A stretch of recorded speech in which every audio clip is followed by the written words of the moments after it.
It's time for the Sports Desk with Mike, Mark, and Kyle. Stay tuned as we discuss local and national sports from Southeast Missouri and beyond. The Sports Desk with Mike, Mark, and Kyle is brought to you by Royal Retros. If you like cool throwback jerseys of defunct sports teams, Royal Retros is the place to buy. If you go to royalretros.com and you order with the code SPORTSDESK, all one word, you can get a little bit off your order. So check out Royal Retros. And now on with the Sports Desk with Mike, Mark, and Kyle. And welcome back to the Sports Desk with Mike, Mark, and Kyle. I'm Mike Bueller, and I'm a happy man because the unthinkable happened. The Tennessee Titans won a football game. I'm Mark Sanders, and I had the typical Vikings experience where you just think, why am I following this franchise? And then the last 30 seconds, somehow inexplicably, they win the game. And I am the very conflicted Kyle Roberts, a.k.a. K-Rob, a.k.a. Super Unk, because although Kyron Williams won me my fantasy matchup this week, he cost us the daggum game Thursday night. We lost to the Niners, and I'm a sad panda. Well, one of the things that we will talk about a little bit later on the show is just how confusing the NFL is from week to week with injuries and unlikely upsets. It is a crazy year, very difficult to predict who's going to come out on top, but that's what makes this league so much fun. Indeed it does, and we are coming off a crazy week of Week 5 NFL games. But before we talk about the NFL, we're going to talk some high school football, and then in a little bit, we're going to have a visit from Michael Tucker, the legendary Tuck, who is going to talk a little bit of St. Louis Blues hockey with Mark. But we're going to dive in and lead off with high school football. And speaking of winning a football game, the Poplar Bluff Mules did just that for the first time this season on Friday night. Called it. Told you so. But it was a very close game, as I figured it would be. They beat the Sikeston Bulldogs 21-14 on homecoming night at Poplar Bluff. Got a very nice win, and it's nice to see our Mules in the win column. Yeah, I mean, you never want to go through the season without getting at least a handful of wins. I haven't looked at the rest of the Mules' schedule. I don't think it looks very good for them this week, but hopefully they can pull out a couple more wins and just something to take into the off season, something to look forward to for the boys next season. Indeed, and speaking of big wins, the Dexter Bearcats got another ridiculously big win as they absolutely boat raced Kelly Hawks 64-9 on Dexter homecoming night. Yeah, Dexter is a machine, and their goal last season was to win their district and make it to the state playoffs. And I feel pretty confident, that Coach Hutcherson has that his intentions for the team are to advance farther this season. So, they're just going to keep on rolling. That is a team with a mission. And in a little bit of a surprise, the Donovan Dons went over to East Prairie and got upset by the winless Eagles. I have heard that the Dons may have been without their starting quarterback for some stretches. I don't know any details, but that could explain a little bit of why such a surprising loss. Well, I have no information about that game, other than seeing the score. But having said that, that is probably the function of a fifth consecutive road game for a high school team. I think they just got weary of playing on the road, and that game came on the heels of a really long trip up to Mexico to play Missouri Military Academy. So I would expect that they would probably bounce back this week against Portageville. And speaking of bounce back, which we're going to talk about more in a little bit, that will be homecoming night for the Dons, so that's going to be interesting. But we will jump on that one in a little bit. Other games in the area, Caruthersville got a really nice homecoming win of their own as they beat Scott City. Let me see here. I'm trying to think. It's been a few days, guys. Saxony Lutheran lost to Charleston, and Charleston, looked really good in that game. I mean, they beat Saxony by 3 touchdowns at Houck Stadium. Yeah, Charleston's having a really good season. I think they may be a potential playoff sleeper this year. I could see that. Kennett got a nice overtime win at New Madrid County Central. Hayti forfeited to Springfield Parkview because, and this is something we've heard a lot the last few years, about an official shortage, and I believe that's what happened to Hayti this past week. Portageville got a big win at Malden. I mean, that game was over with pretty early. And last but certainly not least, the Jackson Indians played Cape Central, and to hardly anybody's surprise, the Jackson Indians boat raced Cape Central. Yeah, that's no surprise. Those two teams are just not in the same class anymore. I mean, they're literally not in the same class, Class 5 and Class 6. But Jackson's program has just so far exceeded what it was when Cape was competitive. Frankly, no one in Southeast Missouri is competitive with the Jackson Indians. I would be interested in seeing how Dexter would fare against them, but probably not good. Because Jackson, Dexter's still just a Class 3 school. And so, they're playing great against Class 3 competition, but there's a reason why we have these distinct classes in high school sports, to make it fair. But just the population center that Jackson is drawing upon, and just the success of their program just speaks for itself. But I wouldn't put them on the schedule. If I'm another Southeast Missouri team, I wouldn't put them on the schedule any more than I would want to play, Parkway West or Nixa or Columbia Rockbridge or any of these other huge schools with as much money as a mid-major college team to put out there on a high school field. It's just not an even matchup at all. And you know what? I've seen Parkway West play a couple times the last few years. I would much rather play Parkway West than Jackson. That was just the first school that popped into my head, because when I was in high school back in the medieval days, Parkway West was one of our competitors back then. What's coming up this weekend on the high school gridiron, Mike? We got quite a few games leading off. The Poplar Bluff Mules are going to West Plains. I'm going to take West Plains in that one. I don't think that's a guaranteed win for the Zizzers, but I think if I had to pick one, I'm going to take the home team over in West Plains. Well, I think the Mules team last season was better than this season. I think just the fact that they had senior quarterback Jay Edmondson leading the team, I mean, that was a big hit that they took when Jay graduated, and they haven't found the player really to fill his shoes. And last season, a better Bluff team lost a close game to West Plains. It went right down to the wire. The Mules had a chance to tie that game up, but they weren't able to punch that ball into the end zone to tie up the game at the very end. So West Plains came away with a road win. I think the Mules aren't as good this season as they were last season, and so I don't think that they're going to be able to score enough points to beat West Plains on the road this weekend. You are probably right.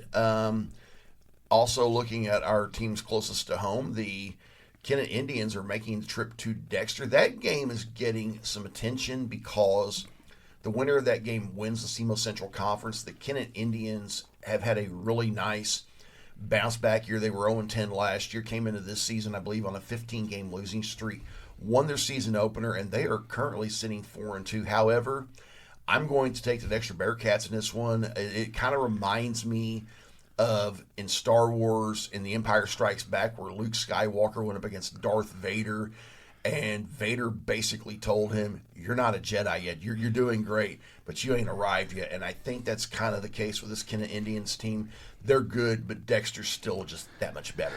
This is referring to the Sunday night game, where New England upset Buffalo on the road. Really sort of shocking thing. I'm thinking back to the Belichick Brady glory days when when the Patriots were just in the Super Bowl seemingly every year, and other teams in the AFC would go into Foxborough, and they would be up and coming and think, okay, this is the year that we're going to take them down, and they never did. It was just.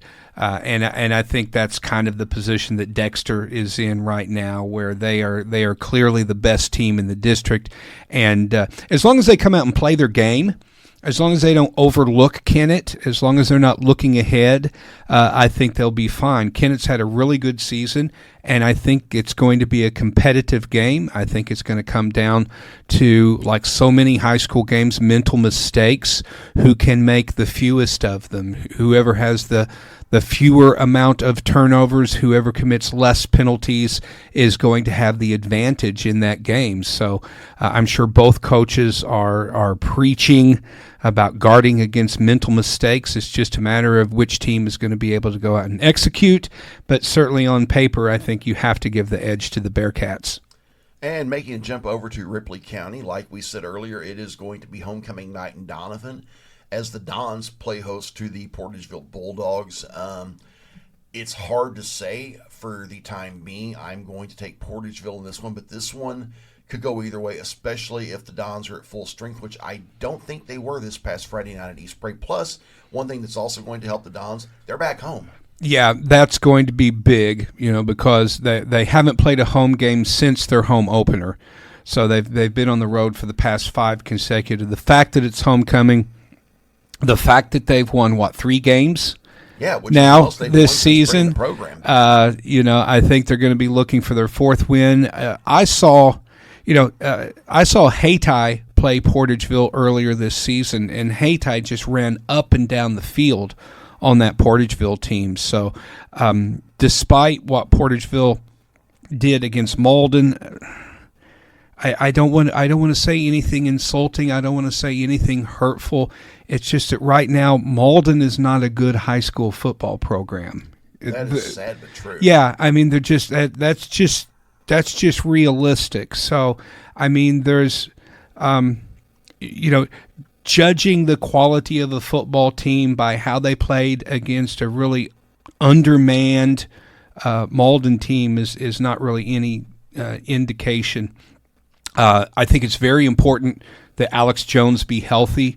I think their backup is a senior, and I'm sorry, Donovan fans, I just cannot remember his name. Madden Woolridge, I believe. Yeah, Madden. I knew it was, but I mean, he's a serviceable quarterback, but he just doesn't have the arm talent that sophomore Alex Jones has. Plus, Jones has that chemistry with their best wideout, Jacob Putman.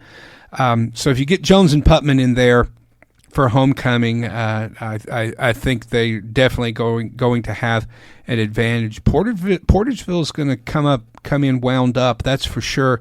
Correct me if I'm wrong, but isn't Donovan head coach Nathan Hampton a former Portageville coach? That is correct. That's going to make this game even more interesting. Yeah, I think he's going to be motivated to win against his own school. I don't know if he is going to have any knowledge of any of the players over on Portageville, but it definitely would be something to consider. But I think, given that it's homecoming, I'm going to give the edge to the Dons, and I will be covering that game for the DAR newspaper and SEMO Ball, and also for the Donovan newspaper this Friday. So looking forward to getting out to the stadium and seeing the guys play. Indeed, and speaking of the Malden Green Wave, they are hosting New Matter County Central. New Matter County Central, enough said. Yeah, it's a mismatch. Malden doesn't have enough players on the field to compete against a school the size of New Madrid. In other area games, Hayti is at Caruthersville. I am taking the Caruthersville Tigers in that one. Yeah, Hayti started off really strong, and they've just fallen off the edge of the world here in the past few games. And Caruthersville, still undefeated, looking like a really powerful team from down in the Boot Heel. So, yeah, give the edge to the Tigers. Scott City at Charleston. I'm taking Scott City, but this one could go either way. This is a toss-up. I'm going with the Blue Jays at home. I said that they could be a playoff sleeper. They're having a great season. I think it continues this Friday. Kelly is at East Prairie. Despite the Eagles getting their first win, I am taking the visiting Hawks. Yeah, I think East Prairie might have figured something out against Doniphan, and Doniphan played Kelly really close. That was a close game. That was a game that Doniphan could have won. So Kelly on the road, I'm going to go with East Prairie.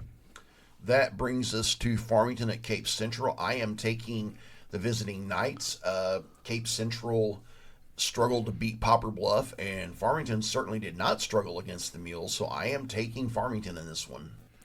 Wow, that is interesting. I would be interested to know when was the last time that Farmington beat Cape Central. There is an easy way for us to take a look at that, looking on the internet.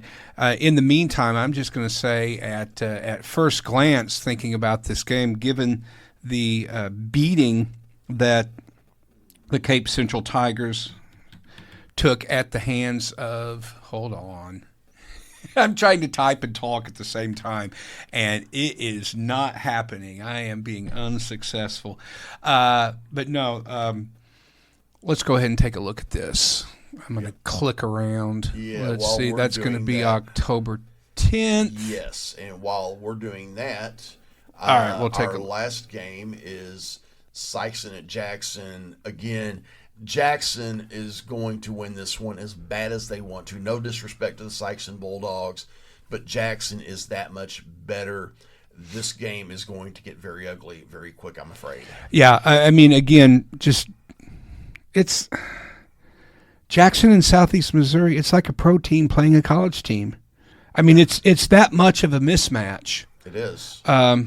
So anyway, all right. Farmington is currently 5-1. They're a game ahead, record-wise, of Cape, who's sitting at 4-2. Of course, Farmington's only loss is to the aforementioned Jackson team.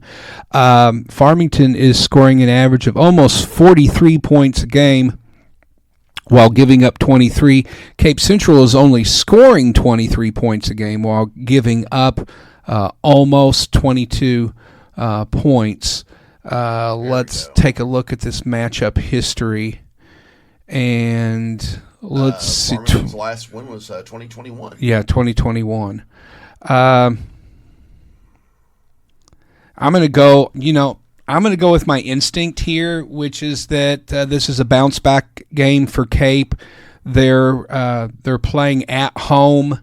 I think they're playing for pride after last week's loss, so I'm going to give the home team a very close victory over the visiting Farmington Knights. Last but not least, I almost left this one off the schedule. Saxony Lutheran is at Perryville. Perryville's coming off a really nice win. I am going to take Perryville in this one. Knowing almost nothing about either one of these teams, I'm going to go against you and pick Saxony Lutheran. It's going to be an interesting one Friday night, and when we come back, we are going to be joined by Michael Tucker, the legendary Tuck, and you are listening to the Sports Desk with Mike, Mark, and Kyle. This is Three Rivers College women's basketball coach Alex Wiggs, and you are listening to the Sports Desk with Mike, Mark, and Kyle. And welcome back to the Sports Desk. This is Mark Sanders, and joining us today is a familiar guest, my friend Mike Tucker, also known as Tuck. He is an award-winning comics artist and now a published author. His book, Armies of the Night, in collaboration with Don Davis, is now available for sale at all of the usual online places. Mike, thanks for joining us today. How are you doing? Hey, thanks for having me, Mark. Always fun to be here. All right, terrific. Well, the NHL season has started. We have a couple of games in the bag right now, but the Blues, who, of course, the St. Louis Blues are our point of focus here at the Sports Desk, their opening night isn't until Thursday against the Minnesota Wild. So as we begin this new NHL season, which will be a marathon into next spring until we get to the playoffs, how are both conferences looking to you? Who are the favorites? Who are the dark horses? Tell us what you see on the horizon. Okay, so the fun thing about going into this season, and this really kind of evolved through the preseason and the development of all the teams across the board, is that it's wide open, and it's the first time in a couple of years where it is wide open. You kind of have to sort of go into every season thinking, especially with Florida being back-to-back repeat champs, you got to think it's theirs until it's not theirs anymore. Florida's got a couple of key injuries, though. Our friend Maddie Kachuk is out for a significant amount of time. They lost a couple of other bodies. So, no championship is won in October, but championships can be lost in October. Sure. And so the real thing that hockey fans get to watch is, will they be able to, if not, maintain a lead in their division, at least keep close to it. These are key points to be earned in this early going. The other thing too is across, both conferences, as I said before, championships can't be won, but they can be lost. It's really too early to call a favorite. It's really too early to say who's going to win, despite what the online experts want you to believe. I mean, Right. I love how, as we're recording this last night, I think it was the Rangers were playing, and, the whoever it was is carrying the game was going out of their way to really make the Rangers happen. And, They two things lost. on that. They haven't happened in a while. So you got to show me something. And secondly, it's the first game. It's game one, So Right. whatever. You gotta generate those clicks, I guess. But Yeah. so that, overview, wide open. We're going to see a lot of jockeying for position early because you want to get those early season points. But it's really, I always tell my friends that, you really, really, really don't start watching the standings until maybe the last week of November. And that's when it starts to really kind of solidify and you get a good idea of who is going to be probably at the end. I mean, as we learned, all of us Blues fans in 2019, where you are at the end of November, that doesn't necessarily matter either. So, Right. Yeah, it really is. It really is like a horse race where you can't really look at the standings at the first quarter or even the halfway mark. It's really when you get to that third quarter poll where everybody's in a position to make a run toward the playoffs at the end. I agree. It's more for me. It's more now. Who's injured, who's got the hot goalie. And that's what I'm going to keep an eye on for the first month or so. Mm-hmm. Outside of the Blues, who are some of the players who we should be paying attention to? Of course, you've got Connor McDavid in. Help me out. Is it Toronto? Yeah, no, the Edmonton Oilers. Edmonton. Sorry. No worries. Yeah, my Canadian's a bit rusty. So, I mean, obviously he's one of the biggest stars in the league, but who else is going to be making headlines in the Actually, league? Connor McDavid's the guy to watch, and here's why.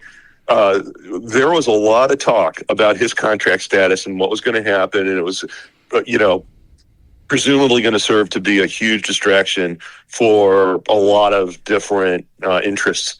They resolved that. He signed a 2-year deal last week, I want to say. Oh. So that's done. It's out of the way. They got it finished. Now they can just focus on playing. So he's actually the guy to watch. Minnesota, our opening night opponent, had a couple of real big dollar, big ticket extensions in the last week or so. Being the So biggest that'll be one, an interesting thing to watch to see how that affects that team.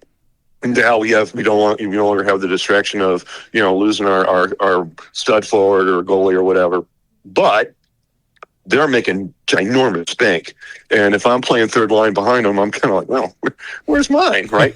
So Exactly. We'll see how that goes. Right.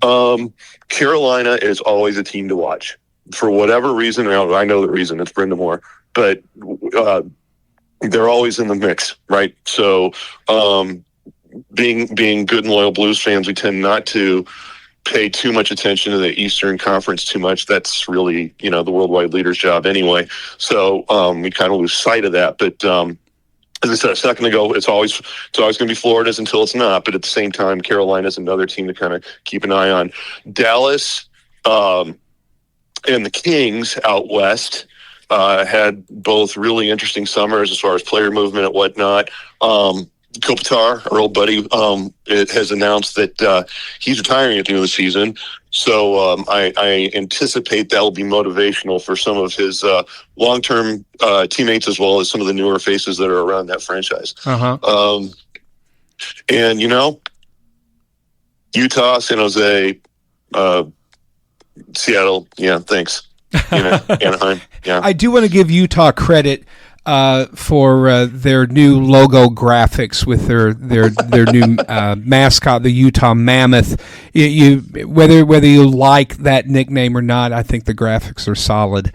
I love the nickname, and I think that they need to get Wolfie Van Halen and his band Mammoth to write them a goal song. I'm going to say it out loud. Yeah. Hey, last year's President Trophy winner was the Winnipeg Jets. Do you think that they can make another? Of course, they fell short, as so many President Trophy winners do. But do you think that they have the roster to make another run in the West? Yeah, it's like I said, it's wide open. It could just as easily be them as anybody else. Okay. I've got one more question for you about the Minnesota Wild roster, and this is just pure personal love for former Blue Vladimir Tarasenko, who has popped up on the Wild roster. Is he cooked, or can he still make a contribution to the Wild?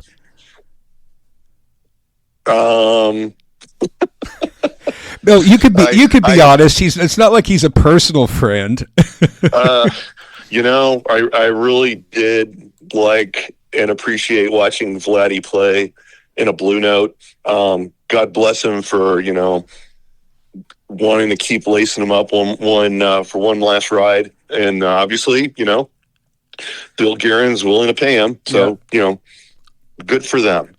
Well, it'll be nice to see him on the ice Thursday, although skating against us instead of for us. So let's take a look at the St. Louis Blues roster. We've got a pretty good mix of seasoned veterans and some young newcomers. Give us some idea, players to watch this season on the ice for the Blues. Man, I'll tell you, I when you called and said, hey, you want to pop on the Southeast Missouri sports desk, I said, of course. And I started thinking about what we were going to talk about. And I got to say, it has been, I can't remember the last time that there was this much optimism and expectation around a Blues team. I mean, we kind of went through sort of the light rebuild. And if you look at the opening night roster for this season against 2 years ago, the amount of evolution that's happened is just, it's staggering. And the work that Army and Steiner have done it's been a very subtle but very complete turnover. So I'm just so excited. I cannot wait to watch all 82 games. It's going to be a total thrill ride of a season. That said, I of course, I'm a huge fan of Neighbors and Snuggie. So I'm coming a mile away. So thrilled that they're actually going to be able to play a full season with the big club. And we all here love us our Bob Tom, right? So, those are obviously the guys, we're going to look at. But I like the new faces or the newer faces, right? We got another Suter at number 22 this year. Yeah. But he'll be fun to watch. Mayu had a great preseason. Bugstad, Tex, it's going to be, it's going to be cool, man. It's just going to be cool. The thing I can't wait is we finally have a defensive unit that can bail out their goalie if the goalie's having an off night. We also have a goalie tandem that can bail out the defense if they're having an off night. The cool thing is going to be watching them get into a sync and a rhythm and a groove where we don't have to worry about having an off night. We're just going to go out and do our thing. So that'll be, it's going to take some games. It's not going to be the first shot out the door or anything. But I expect, again, injuries can happen. Stupid stuff happens. That's why they play the games. Yeah. But I expect by, December, January, these guys are going to be just like in a groove. It's going to be fun to watch. Yeah, looking at the goaltenders, I was thinking about this conversation. And I'm like, wow, it's been 6 years since Benner's won the Stanley Cup. He's 32 years old now, and I can't believe that much time has passed so quickly. So it's great that Bennington's going to have Joel Hofer, who's only 25 years old, to be able to back him up, and I think that's going to be crucial that we have two goalies who are both starting caliber, and that we can run them in a tandem and don't have to just ride Bennington into the ground. Yeah, well, there's always been a lot of confidence in the system in Benner. Just the day before yesterday, they placed another goalie on waivers that the Sabres went out and picked up. So, yes, it's going to be good that Hofer can spell him, but this is still Benner's team. And the really exciting part is we get Jim Montgomery for an entire season. He's had a whole off season to game plan, and the curtain rises tomorrow, friend. Yeah, when we talked about the Blues season last year, after they hired Monty, and there wasn't an immediate result, but then things started to click, and one of the things that you kept saying was just wait until next season, wait until Monty has an entire off season to put this team together. So is it going to look any different with a full off season than it did, say, during the Blues run to the playoffs at the end of last season? Yeah, I think so. I think it'll be what we saw at the end of last season turned up to 11. I think he's going to have the kids running through walls from the jump, and flash and dash balanced off with real heavy greasy play. It's going to be a ball. Yeah. Now, I know you said it's wide open, but let's take a look at the Central Division of the Western Conference, where the Blues sit. Some of the top teams in there: Colorado Avalanche, Winnipeg Jets, Dallas Stars. Where do the Blues finish in the Central? I think they are competitive to win it. I think Winnipeg's competitive to win it, down the line. But the crazy thing for me is that going into the season, very smart people online are talking, legitimately about Snuggy's Rookie of the Year odds. Oh, okay? Wow. Now, everybody's couching it by saying, he might be a finalist. No one's saying it's his. And honestly, no games played, and already we're talking about who's going to win the Rookie of the Year. That's kind of silly. Yeah. But all good, loyal, true Blues fans know that the teams in the Midwest tend to get overlooked anytime there's a popularity contest. Of course. But just to have that name out there in the conversation as a legitimate possibility, I can't remember. It's been years since that was the case, and so I think that alone should show casual fans just how serious of a chance this team has this year. All right, before we let you go, there's one thing that we always have to talk about when we talk about hockey, and that's the fact that the Chicago Blackhawks are the worst team in the league. So, do they have a chance of winning a game? I mean, what do they finish? They might win a game. They might win a game. I hope they lose every game, but they might win one. Yes, there is. As Blues fans, we root for two teams: St. Louis and whoever's playing Chicago. Amen. Absolutely. Well, the puck drops in St. Louis Thursday at 7:00. Our opponent is the Minnesota Wild. If you are in the St. Louis area, good luck getting a ticket. But if you can, it's going to be a blast. Can't wait for hockey season to start. Tuck, we'll be checking in with you throughout the season. We'll be getting back to the Sports Desk Power Rankings here before too long. So once again, thank you for joining us, and we'll talk to you again soon. Thanks again for having me. This is always fun. Thanks. We'll be back after these words with some more football content. This is the Sports Desk with Mike, Mark, and Kyle.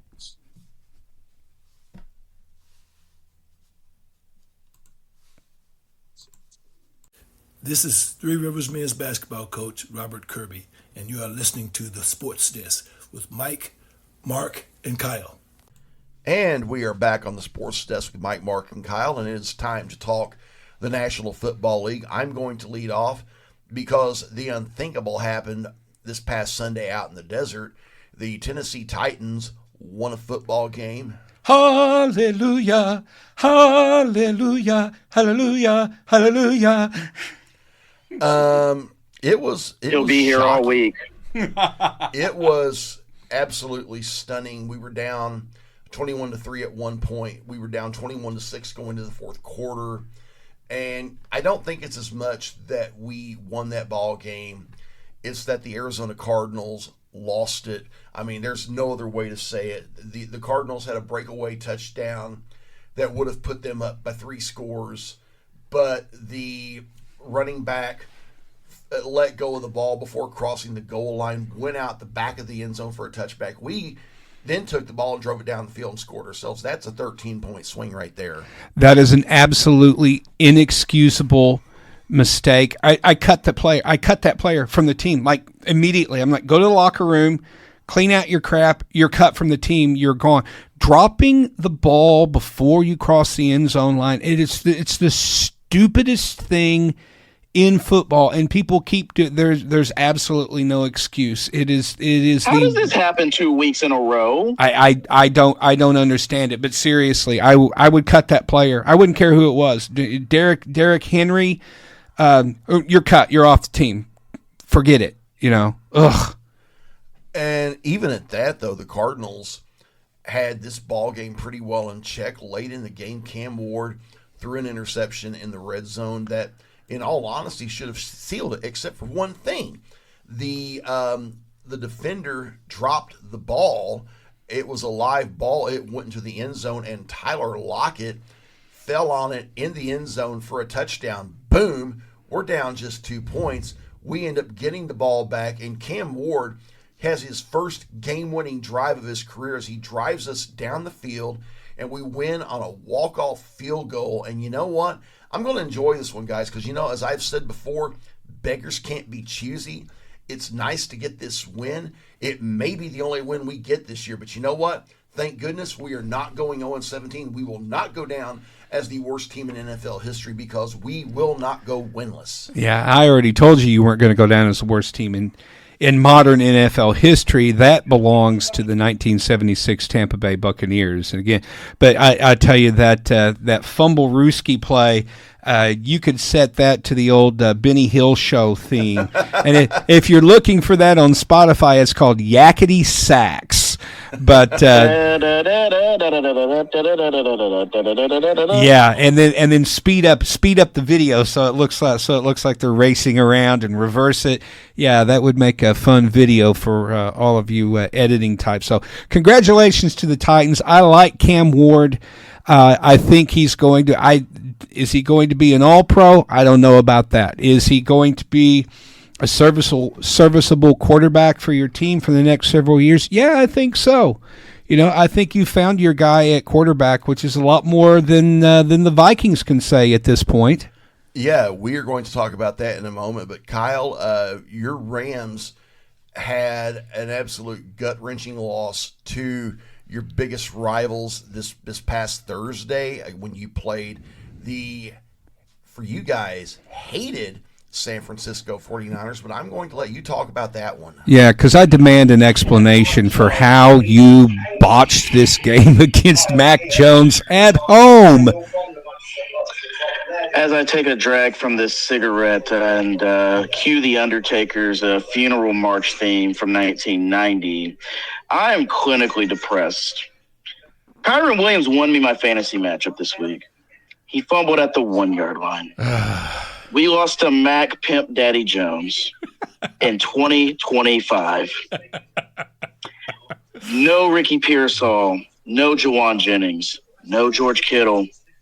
The irony is that Christian McCaffrey's healthy. and we blew it. I'm in pain, all right?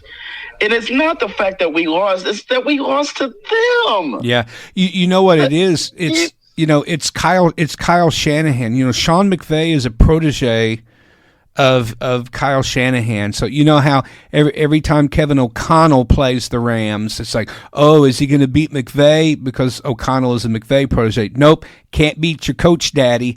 And it's the same thing with McVay. He can't beat Shanahan. He can't go back and beat his coach daddy. That's what it is. It's annoying, but you know what? And I'm not going to ever take anything away from a Brock Purdy, because I think if you put Brock on any team, he's a pretty good quarterback. Sure. But this is proof. Kyle Shanahan is his system. It is the system. Absolutely. Period.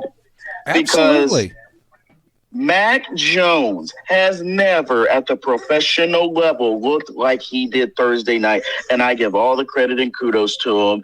Getting away from the New England Patriots post Brady is getting out of an abusive relationship. But it is grating to my skin to lose to that team. Well, and it caused me so much childhood anguish. Yeah, just, blowing a big lead at home in that way. I mean, all NFL games, or most NFL games that don't involve the Cincinnati Bengals, are reasonably close in terms of the score. But, the Rams have too much talent on both sides of the ball just to cough up a big lead late like that.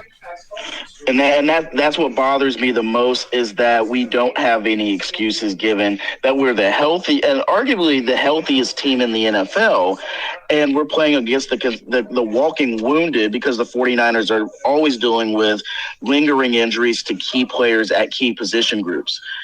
And we don't finish them off in a very winnable game that was for first place in the NFC West.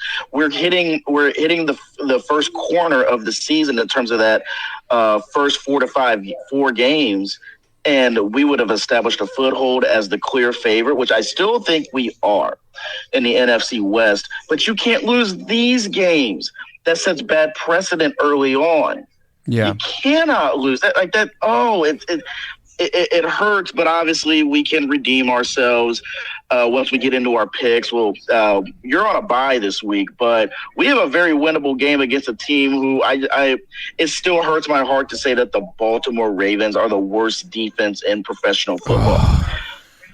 Those are like dirty words, yeah. Do they not? Well, they're competing for the worst team, and they're going to come back a little bit later. Let's talk a little bit about what Kevin O'Connell accomplished at Tottenham Hotspur Stadium in London. All of the things that the Vikings were able to overcome to manufacture a 21-17 victory over the Cleveland Browns. Now, I know that the Browns are a punchline, but they have one of the best defenses in the NFL.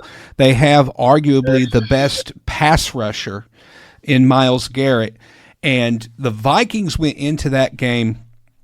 This was their starting offensive line. Christian Darrisaw at left tackle, who was on a snap count that expired the beginning of the fourth quarter, so he was out when it came to crunch time.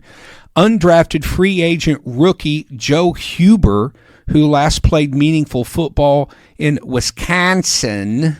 Now, Huber's a good player, but his first start at left guard.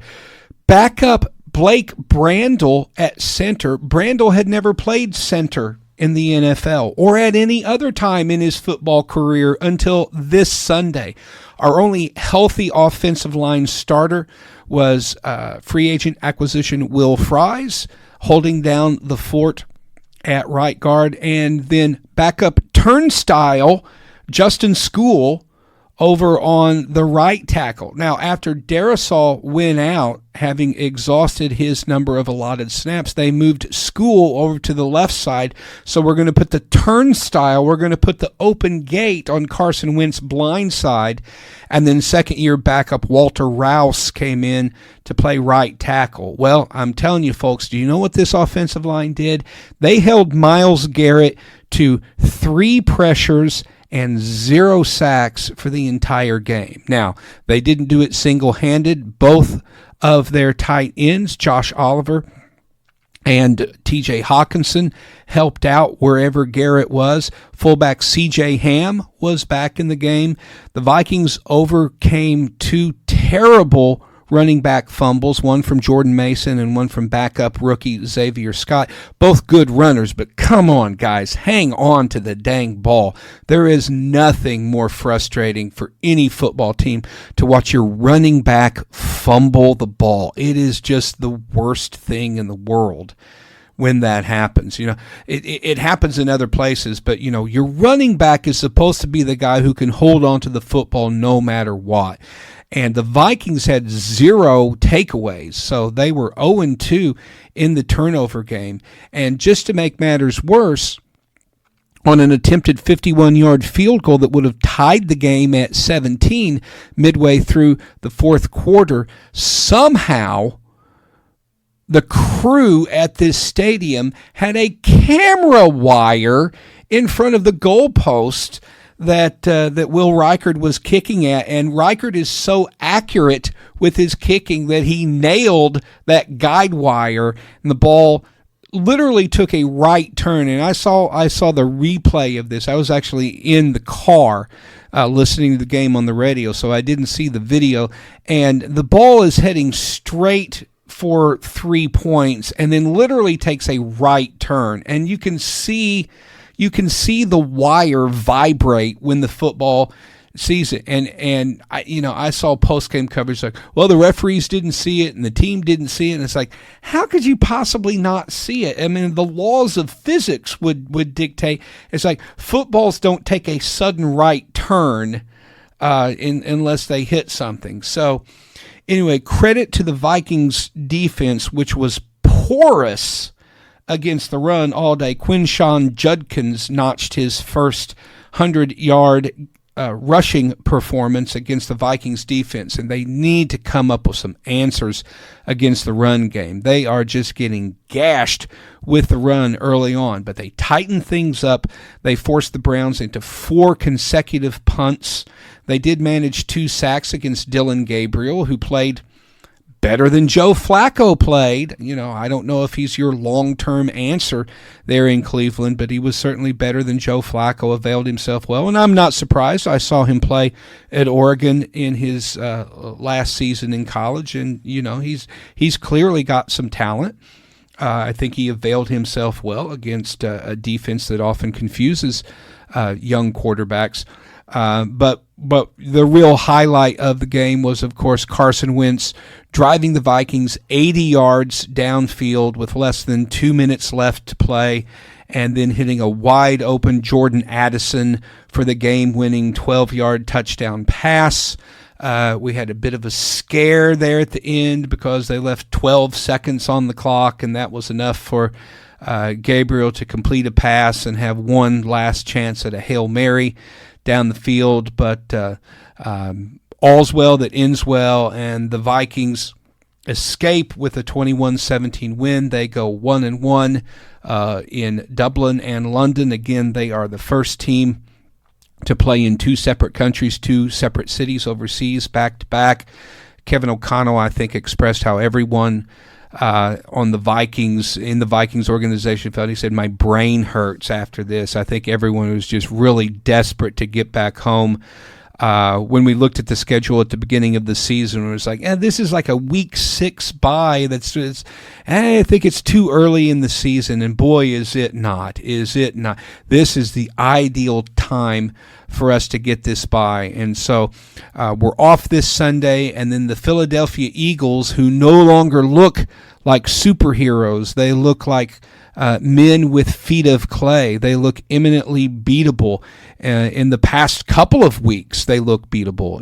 It's like Tampa Bay had them on the ropes, and then Denver finished the job with an impressive victory at Philadelphia. So the Vikings will be at home in 2 weeks. The Eagles will have to come play us on our turf.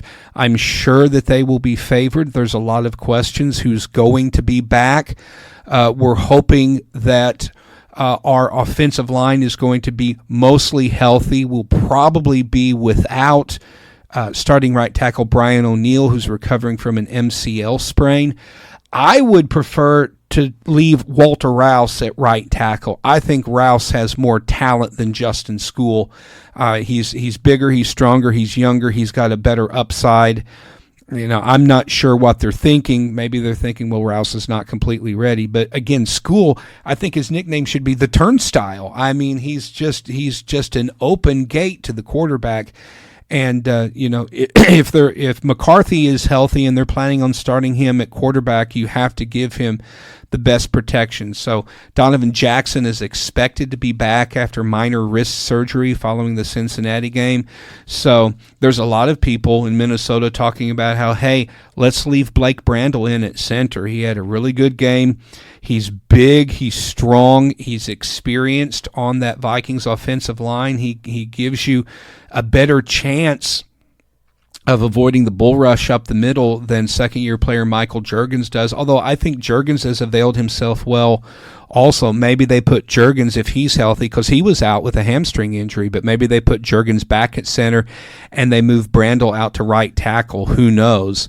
But if we've got, on the left side, if we've got Darrisaw and Jackson protecting McCarthy's blind side, we'll have Fries the right guard, and if we can solve our right tackle until Brian O'Neill returns, and if either Juergens or Brandel is at center, I think you're going to see a different J.J. McCarthy. I think the fact that he's going to have Darrisaw out there is going to make a huge difference if he is, in fact, healthy enough to play. I also want to see what McCarthy can do with Jordan Addison, because they had a real chemistry in the preseason. And in fact, after Addison's incident, team discipline, he missed a walkthrough with the team and was suspended for the first quarter. He's already said that he's staying in Minnesota during the bye week, and he's going to be getting in extra work with McCarthy. So I feel really good, strangely enough, about where this team is at 3-2, because they could just as easily be 1-4. So I'm breathing a sigh of relief. I'm optimistic. We're supposed to get, hopefully, Blake Cashman back at linebacker. We still don't know about Andrew Van Ginkel's neck injury, but light a candle and say a prayer that the Ginkster will be back soon. If the Vikings can get healthy, if they can get their starters back on this roster, back on the field, and just stay healthy for a couple of games, I think that we can stay in the playoff discussion. It all hinges on two things: the team's health, and can J.J. McCarthy show any signs of being the quarterback that this team thought that he would be. So stay tuned. We'll get the answer to that in a couple of weeks. Indeed, it's going to be interesting, but right now we're going to go to our lightning round and start looking at this week's games. And coming up on Thursday night, the Eagles are making the trip to the Meadowlands to take on the New York Giants. I'm taking the Eagles to bounce back.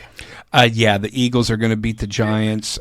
Jackson Dart had a nice debut, but definitely came down to earth with a bad loss against a really bad New Orleans team. So, yeah, Philly's going to win that game. Jackson Dart is absolutely going to have flashbacks to thinking he's playing against the Georgia Bulldogs this week. It's not going to be pretty. Yeah. Eagles, and they cover. We have the Rams going to Baltimore on Sunday to take on the Baltimore Ravens, or as we Titans fans know them, the Baltimore Ratbirds. I'm going to take the Rams to win this one. The Ravens are in absolute disarray right now. Cooper Rush while Lamar Jackson remains injured. That Ravens defense is terrible. The Ravens may actually end up – think about this. The Baltimore Ravens may actually end up with a number one pick in next year's draft. They're that bad this season. That's scary. Kyle, I'm going to assume you're picking the Rams. On everything. Yeah. If we do not beat this team Sunday – and the spread is currently, we're getting 7.5 on the road. If we do not beat this broken down Baltimore Ravens team, Okay. I don't know what I'm gonna do. I don't know what I'm gonna say. Calmly, woosah. We win. We cover. If not, you've been warned. Moving Oh on. man. Yeah. Our next international game is Denver against the New York Jets. I believe this one is in London. Jolly old England, y'all. Yeah, you could play this in any country around the world, and Denver is still going to beat the Jets. Absolutely. Yeah, listen, Justin Fields isn't the problem with the Jets. If you look at his last 3 games, he's not the problem. It's everything else. But Bo Nix, that defense, Denver wins and covers. I agree. And the Arizona Cardinals, off of a disgraceful and dishonorable loss to the Tennessee Titans, get to go to Indianapolis and take on Indiana Jones and the Colts. I'm taking the Colts in this one. Yeah, imagine a young horse kicking a cardinal bird with his back hooves. That's what this game is going to look like. Red feathers everywhere. Hot take. Jonathan Taylor, 200 yards. Ooh, ugly. That ugly. could happen. And the Chargers are heading down to what used to be Joe Robbie Stadium to take on the Miami Dolphins. I'm taking the Chargers. The Dolphins are in total meltdown mode. I think that Mike McDaniel has already accepted his inevitable firing. This is a team that needs to be stripped out for spare parts and completely rebuilt from the ground up. I'm going with the Chargers, despite all of their injuries. Yeah, I was going to mention that in spite because they're now down to a third-string running back, and their active leading rusher right now is Justin Herbert. In spite of all of that, their defense is still big time, and I know Miami just came off of a win, but no. Yeah, that Chargers on the road. Yeah, and that third-string running back, I just added him to my fantasy roster because Jordan Mason is on a bye, and all of my other running backs are on injured reserve. Sometimes you got to do what you got to do. Speaking of that, the Cleveland Browns are heading to Pittsburgh. It's going to be Aaron Rodgers versus the Browns defense, and that Browns defense is great, but I don't think their offense has the horses to overcome it. I'm taking Pittsburgh at home. You know what? I'm going to take Cleveland in the upset. Cleveland has been so close in every game that they've played, except against Detroit, who I'm thinking more and more every week is going to win the Super Bowl this year. But I think I'm going to take Cleveland to upset Pittsburgh on the road. For the exact same reasons, because the Browns have been nipping with a very young offense and an elite defense and an S-tier defensive line. Listen, the Pittsburgh Steelers, based on the construction of the AFC North, are going to walk backwards into a division title that they do not deserve. But this Sunday, Dylan Gabriel goes into Pittsburgh and beats Aaron Rodgers. And speaking of interesting matchups, of the elite versus the not so elite, the Dallas Cowboys are making the trip to North Carolina to take on the Panthers. I'm going to pick Dallas, but I am rooting for the Carolina Panthers to win this one. I want to pick the Panthers, but the Panthers alternate between remarkable upsets and then looking like the Carolina Panthers. So wasn't it the Panthers who beat Miami came back and beat Miami last week? Mm-hmm. Yeah. So, and, Dallas is due for a letdown game. I mean, they've been scoring a lot of points and making people think, oh, Dallas is frisky. So I don't know. It's a coin flip because both of these teams, it's like which version is going to show up, the frisky version or the stinky version. But I think the Cowboys are due for a stinker, so I think I'm going to pick Carolina. If there's any game for Dallas to lose that they shouldn't lose, it's this one.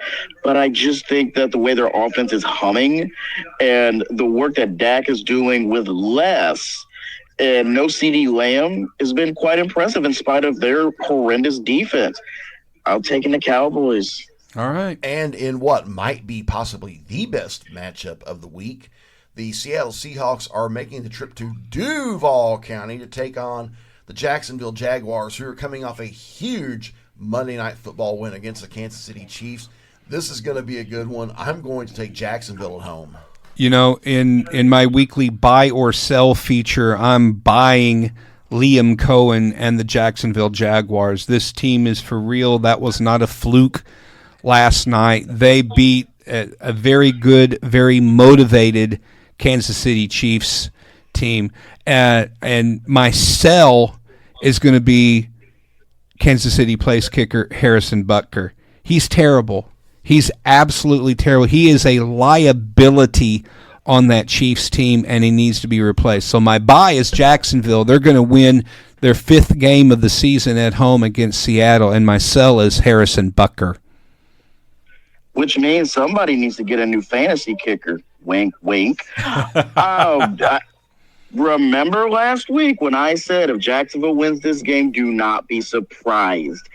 They are second in the NFL in rushing, a top 10 scoring defense. And last night, Travis Hunter in his Monday night debut showed up and showed out. And you can find him on You Got Moss this upcoming Sunday on NFL Countdown. Seattle, as much as I don't like to give credit there, they are a very solid football team. But the way the Jaguars play, they play motivated and they play big when they need to. That touchdown Trevor Lawrence scored Monday night was so clutch. Yeah. And as long as they keep wearing those retro Mark Brunell era uniforms, they can't lose. So wear those again, please. Yeah. Our next game features the resurgent New England Patriots, which I told you at the beginning of the season, Vrabel was going to have this team on the upswing. Now, the Saints aren't going to go over this season. No surprise. Kellen Moore was talented offensive coordinator. They hired him not to win this year, but to build a winning program in the future. But they're not there yet. Drake May shows why the Patriots took him with the number 3 overall pick in that year's draft. Patriots go down to N-O and serve the Saints an O with a win. I agree. And a shout out to Stephon Diggs Sunday night against Buffalo. That was a massive, massive win for New England because it is almost impossible to go beat Buffalo and not just do it, beat them at home in prime time. That was his revenge game. This is a very, very gritty, miserable team to play against, which is very much Mike Vrabel style. Mike, you're very, very familiar with yes. Mike as your coach with the Titans. He's building something really special there, but it's in a completely different image than Belichick. And I like what I see. So I'm taking the New England Patriots on the road. And that brings us to my Tennessee Titans, who are headed to Las Vegas to take on the Raiders after the Raiders got pantsed and boat raced in Indy this past Sunday. I'm going to do something that I may live to regret. I'm going to pick the Titans in this one. I'm absolutely picking the Titans in this one. The Titans are going to build a winning streak. Vegas is terrible. Pete Carroll is too old. Geno Smith is too old. They're wasting Ashton Genty's rookie season. Yeah, Tennessee's going to win this game. It's going to be ugly as hell, but Tennessee's going to win this game. In a previous era of the NFL, this game would be locally blacked out of embarrassment. But Geno Smith absolutely stinks. And Ashton Genty, who is finally showing everybody why he was drafted as high as he is, you're right, he's been completely wasted. And, hey, I think Tom Brady might have messed up having Pete Carroll hired. Yeah. Yep. Just saying. Yeah. I'm taking the Titans. And, Mike, get ready for, as Lou Brown said, it's called a winning streak. It has happened before. Oh, man. We have another good matchup. The 49ers are headed down to Florida to take on the Tampa Bay Buccaneers. I'm going to take the Bucs at home. I believe in Baker Mayfield, Tampa Bay. How about this? Baker Mayfield right now is your NFL MVP. Absolutely. Oh, wow. I said that 2 weeks ago. Mayfield's the MVP. And not only that, Emeka Egbuka, not just offensive rookie of the year. For right now, if you were to name all pros, he's first team all pro. Absolutely. When in doubt, draft a Buckeyes wide receiver. It's not fair. Tampa at home, and they're healthy. Yeah. We have, in possibly the biggest mismatch of the week, the Cincinnati Bengals are going to Lambeau to take on the Packers, and they're going to get boat raced by the Packers. Yeah, they're going to get lambasted at Lambeau. Packers all the way on this one. Good Lord, 14.5 spread. Yeah, jeez. Yeah, the Packers. The Packers are listed in the money line as a minus 1,600. Oh, man! No, this is going to be a 4-touchdown loss. And say a prayer that Jamar Chase and T. Higgins get out of Cincinnati. My Lord. Which may happen, and that brings us to Sunday Night Football. The Detroit Lions are going to Arrowhead, and I think they're going to add to the Chiefs' misery. I'm going Lions in this one. I don't see another team who actually has a legit chance to beat Detroit the rest of this. I mean, Green Bay's not going to do it again. I mean, Green Bay already did it at home. They're not going to do it on the road at Detroit. The only thing I see about this game is if the Chiefs fall to 2-4, their playoff chances become really, really difficult. But I mean, is there a team playing better than Detroit right now? You have to pick the Lions in this game. You have to. No, they're absolutely humming, and they're getting into that groove similar to last season when they were dropping, consistent 30-point games and had a couple of 50-point games, and were doing it effortlessly and when they had instances playing with their food. You're not going to do that at Arrowhead, but Patrick Mahomes cannot be your leading rusher, and you have a legitimate shot at being successful in the regular season and the postseason. No running game. No hope. Dan Campbell is coming in to eat. Yeah, and it's gonna happen. Yeah, it's the Chiefs. The Chiefs are right on the verge of a rebuild. I mean, it's like I feel bad for all of their veterans. It's like, but I don't feel too bad because you guys got 3 Super Bowl rings. Exactly. So it's like no empire lasts forever. It's next year is going to be a rebuilding season. You're going to see about the only player I can guarantee who's still going to be on this roster next season is Pat Mahomes. Everyone else is getting traded or cut or retire in Kelsey's case. That could happen. That gets us to Monday night and the first of our 2 Monday night matchups. Buffalo Bills are going to head down south, and they're going to beat the Atlanta Falcons. Buffalo is coming, and are they pissed? They're going to take out their frustrations on the Falcons this Monday. I feel awful for Michael Penix Jr. And here's the thing. The Falcons have a lot of upside. They currently lead the NFL in sacks, which the Falcons don't ever do that.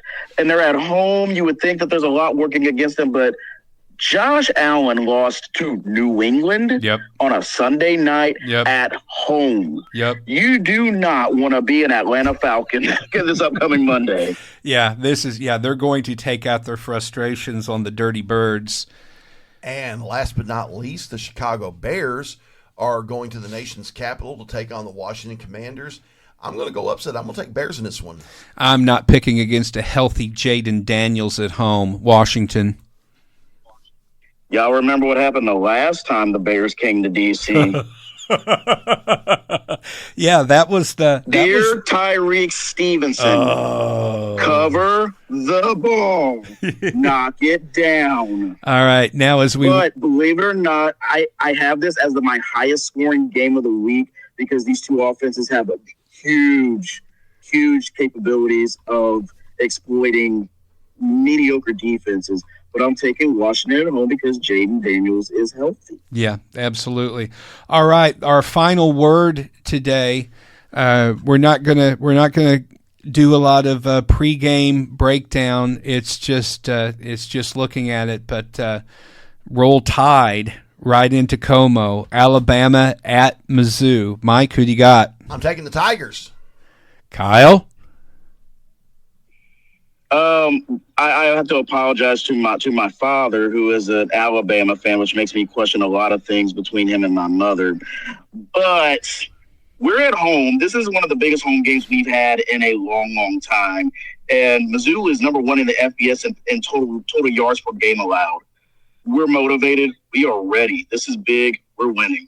Yeah, I called this game 3 weeks ago. Alabama has shown improvement since the beginning of the season. I think Kalen DeBoer is a good coach. Of course, it's Bama, so they've got a good roster. But this is the game that Drink has been waiting for since he took over as Mizzou head coach. I think he's going to pull out all the stops. The crowd is going to be rocking. It's this is the game where Mizzou finally shows that they belong in the SEC. It's going to be close. It's going to go down to the wire. I think they probably win like by a field goal or maybe a game-winning touchdown, but somehow, some way, Mizzou is going to win this game. I think so too. And folks, I believe that's our show for this week. We are going to have another good one next week. But I'm Mike Bueller. I'm Mark Sanders. This is Kyle Roberts. And you have been listening to the Sports Desk with Mike, Mark, and Kyle.